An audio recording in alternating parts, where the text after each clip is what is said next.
Now, there's an old joke that if you get 5 economists in one room, you'll walk away with 7 different opinions. But when Bloomberg did that earlier this month with 38 economists, they walked away with a pretty clear consensus that there's a 70% chance we're headed towards a recession in 2023. Now, before I tell you exactly how that recession, that possible recession, could impact the Kansas City real estate market, let's rewind a little bit. The past couple weeks, we've talked about some predictions, both specific about Kansas City and some regional predictions that prices are generally going to continue increasing in the entire Midwest. But Wichita State University and Realtor.com both have put out forecasts that anticipate that we'll see price increases in Kansas City between 5.4 and 7.2%. Now, it's not just the predictions about Kansas City, it's the predictions about the Midwest as a whole region that are also positive. They say it's a sanctuary because we didn't see the crazy unsustainable growth levels that you would have seen in Florida, Texas, and Arizona.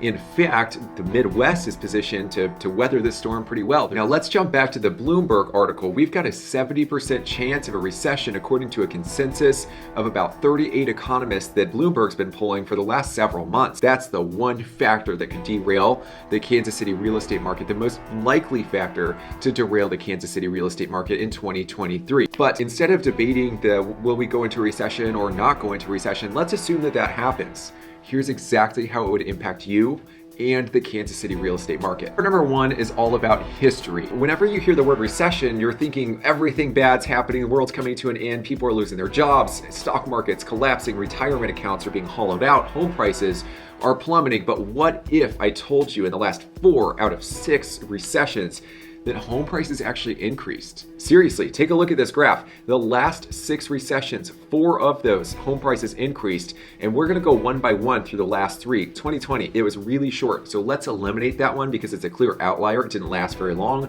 and a bunch of stimulus from the economy kind of propped up home prices. So there was also existing demand because we were locked down, so some variables that didn't apply to the other recessions. Let's move to 2008.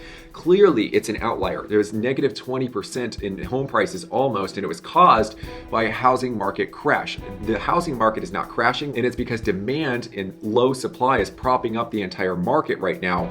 What happened in 2008 was just due to a lack of equity in homes. People were getting approved for loans that they couldn't afford to pay back. And once that low entry point monthly payment finally expired, people defaulted on their loan, had to sell their house, didn't have any equity, and had to take a loss on those properties. Lance Lambert at Fortune.com writes that even if home prices dropped by 20%, we would not be at a risk right now in 2023 because people have way more equity in their homes than they did back in 2008. And even if we did drop 20%, home prices have risen so much since the onset of COVID in 2019 that we still wouldn't be in the middle of a huge foreclosure crisis. So I think we can also rule out 2008 is kind of an anomaly where, it was mostly because the housing market collapsed, not because the broader economy impacted the housing market. Now, the next one was the 2001 dot-com bubble, and when it burst, home prices steadily continued to increase. In fact, they continued to increase steadily until 2007 and 2008. Not only that, but the appreciation rate in that year was 6%.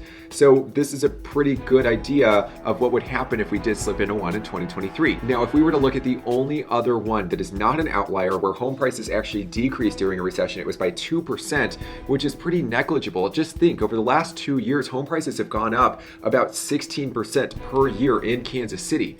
And a 2% decline is not the end of the world. The sky is not falling. It's not going to change the affordability problem, and it's certainly not going to change anything regarding the inventory or existing demand.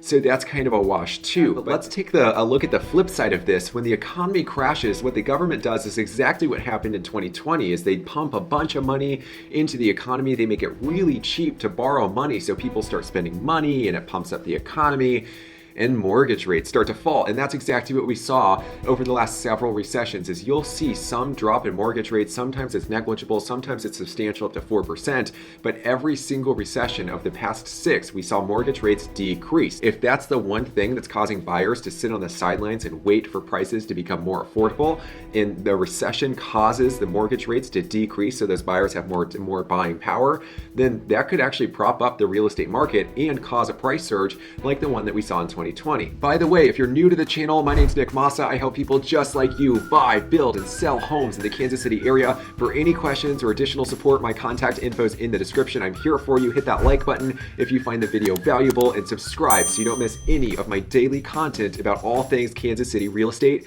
in the Kansas City suburbs. Part number 2 is all about supply and demand, and just because we slip into a recession doesn't necessarily mean that the housing market will crash. In fact, the whole reason the housing market in Kansas City specifically and the entire Midwest is predicted to be pretty strong in 2023 is because of the balance between supply and demand, which is significantly outpacing supply. And even though that's steadily increasing, right now that's kind of an illusion because everybody who's sitting on the sidelines and not purchasing homes right now is just waiting to see what happens. They still want a house, so they still account for some level of demand. It's just they're not actively participating in the market, but they will at some point, which still contributes to a pretty high level of demand in Kansas City. Wichita State University looked at this in early October and concluded that is precisely why home prices will increase. Now, let's assume there's a shock from the broader economy. Inflation causes a whirlwind of jobs to be cut, people lose their buying power. Well, there are still people out there. Demand is still so high and still outpacing supply that many people will still be in a position to buy a home. They won't lose that buying power. And in fact, if we look at the last recessions and say that mortgage rates could possibly decline because the Federal Reserve will want to jumpstart the economy and make it cheap to borrow money, then we're looking at a situation where those people who are in a good financial position to buy a home still, who have not lost their job, they are now in a better position because mortgage rates have decreased a little bit and now their buying power is up quite a bit. Now, I do want to be really clear that this all depends on how and why and when the US enters a recession. Is it because of inflation? Is it because interest rates are super high and nobody can borrow money and finance debt? Is it because job growth or wage growth starts to plummet? All of those matter, but we're not going to run the thousands of scenarios that are possible. Instead, we're going to look at some generational trends. And over 30% of home buyers right now, the largest source, or over 30%, the largest source of demand in the market right now is from first-time home buyers. Look at millennials and Gen Z. They're coming up on their critical home buying years. They've paid off some debt, they've grown their wages over the course of their career, and they're ready to jump into a home and start a family. Now that's putting us in a situation where there's demand supply equation is slated to continue for several years moving forward. So even if there's a slight dip in the economy right now, I would expect that this huge source of demand from that generation, those two generations, to keep prices propped up for quite a while. The only thing that could fix it is a huge increase in supply, which I don't see that in sight anytime soon, especially if there's a recession and it becomes more difficult to build homes. Part number 3 is, what does this mean for you and what does this mean for the Kansas City real estate market? Well, we've covered that demand is high and it's going to remain high over the next several years. And just because there's a recession doesn't mean that people don't want houses anymore. Maybe they continue to rent to weather the recession storm, but after that, they're still going to want houses. We might see what happened in 1991 where there was a recession and we just saw a small dip in home prices by about 2%. But then after that, they started to increase and increase and increase. So we might see a small dip, but I don't anticipate, just because the fundamentals of the housing market and the fundamentals of supply and demand will remain unchanged. They might change a little bit as buying power and financial position changes, if people lose their jobs or if wages start to plummet or if the amount of homes and the rate at which they're built starts to decline. This certainly could factor in, but this big balance and the dynamic between supply and demand right now is what's going to keep this housing market propped up. And almost every single article that you'll find on the internet concludes this to be the case. Now, maybe we are headed for a recession, maybe we're not. I'll cross my fingers and hope that we aren't, but I've got 2 things for you. Hit that big red subscribe button because I've got some videos coming out that'll walk you step by step, the detailed guide that you need to navigate the real estate market in the middle of a recession.